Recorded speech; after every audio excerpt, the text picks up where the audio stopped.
Hi everyone and welcome back to my channel. After the beta update there are a lot of new weapons and it can feel a bit overwhelming at first to know what you're looking at and which guns to look for when playing this game. So I'm here to break this down for you using the numbers given to us. I'm going to start with close range weapons and moving longer range from there, ending with snipers. I know that you can build your own guns now, and depending on what attachments you pick this might affect some of the stats. I'm not really sure yet how that works, but bear this in mind. I'll only be looking at the preset guns that you can buy off the shelves. We will also be taking into account which guns are available at which security level, as this will play a big role in which guns you decide to buy. So let's start with sidearms. I'll split this into two groups, the security level 1 pistols and the security level 2 pistols. For security level 1 you can choose between the PM and the 417, and the 417 wins in every category. Much larger mag size, slightly higher accuracy, 22% more damage and faster bullet velocity, meaning better long shots. Save up and buy the 417 in the early game if you can. For security level 2 pistols, the Glock has slightly better accuracy with 95 instead of 93,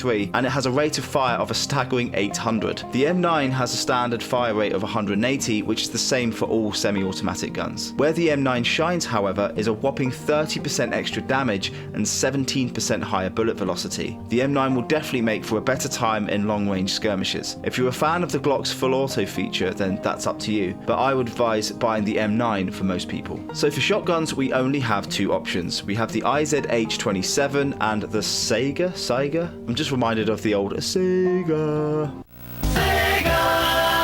Both are semi-automatic, but the Saiga has a nice mag size of up to 8, whilst the IZH is a double barrel shotgun. Either way, the Saiga has the IZH beat for both accuracy and damage. Sadly, our metric is only for buckshot, so I don't know how these shotguns vary when using slugs instead. My guess would be that slugs would be better off with the long barrel IZH, but I can't confirm that. The Saiga has an accuracy of 58 instead of 55, and a damage of 100 instead of 80, not to be sniffed at, but bear in mind that the IZH is available straight away at security level 1, and it's quite a common loot drop as well, so you can probably find one in a stash, whilst you have to wait for security level 2 to buy the Saiga, or wait till security level 3 to buy the upgraded Saiga with slightly better stats and attachment options. SMGs. For this category I'll split it down again. 2 of these you can buy at security level 1 and the other 3 at security level 2. Most of the SMGs have an option for an upgraded version at the next security level up from the original. At security level 1 you can buy either the PP91 or the PP19. Either way they sound pretty funny to say out loud, and they both use 9x18 rounds, so none of them are powerful. The PP91 has better accuracy, damage, bullet velocity and rate of fire,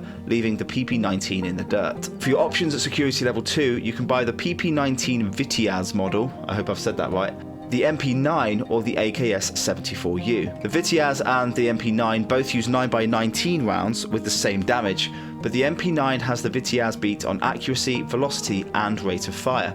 The AKS-74U uses 545x39 rounds, and it's a trade-off for lower accuracy but much higher damage. 43% higher damage to be precise. Definitely something to consider when looking at SMGs. The MP9, however, is the best all-rounder with the highest accuracy, velocity and rate of fire. For assault rifles, you will need to get to security level 3 before getting any of these, but once you do, you have a very nice selection to choose from.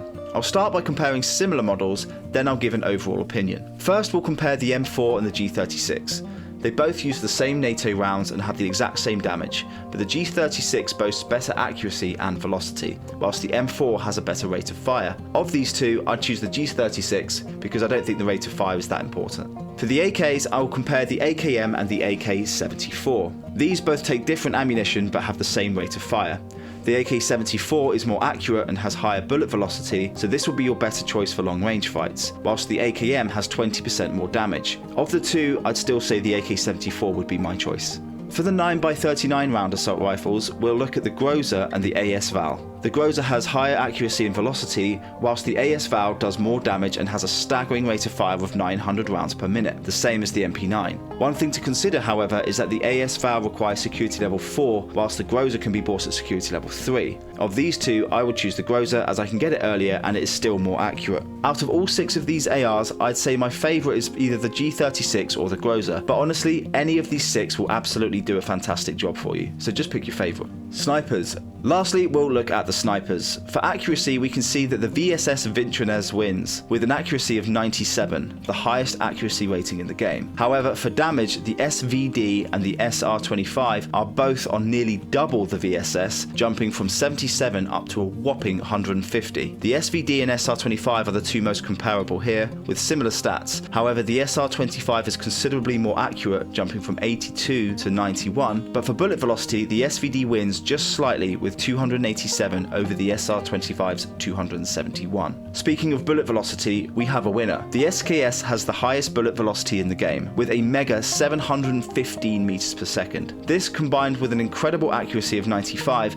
means you are not missing your target, but sadly, the damage of this thing, 54, is just over a third of that of the two most powerful sniper rifles. Yes, you may hit your target, but I don't think they'll mind too much, and they'll probably just go about their day. For me, this kills the SKS as a viable option. My favourite out of these four is probably the SR25. I don't, however, tend to use snipers at all because I find that ARs are a lot more versatile. So there you have it, lots to look at in the new update. If you haven't tried customizing guns yet, I do urge you to give it a try. It works incredibly well, and thank you to the devs for continuing their hard work on this game. Thanks everyone for watching, and I'll see you next time. Before I go, please subscribe if you haven't already, because I'm going to be streaming this game every Sunday night and every Wednesday night at 8 PM, and it's a lot of fun if there are people to stream to, so please come along and join. I also have a Discord that I'll put in the description, and it's all about Into the Radius, so if you're into other VR games, it's probably not the best place to be, but I am starting a channel which will link other people who want to play co-op in Into the Radius 2, but they haven't got anyone to play with. This is a room for people to connect, so please feel free to join the Discord as well. Thanks for watching, guys. See you later.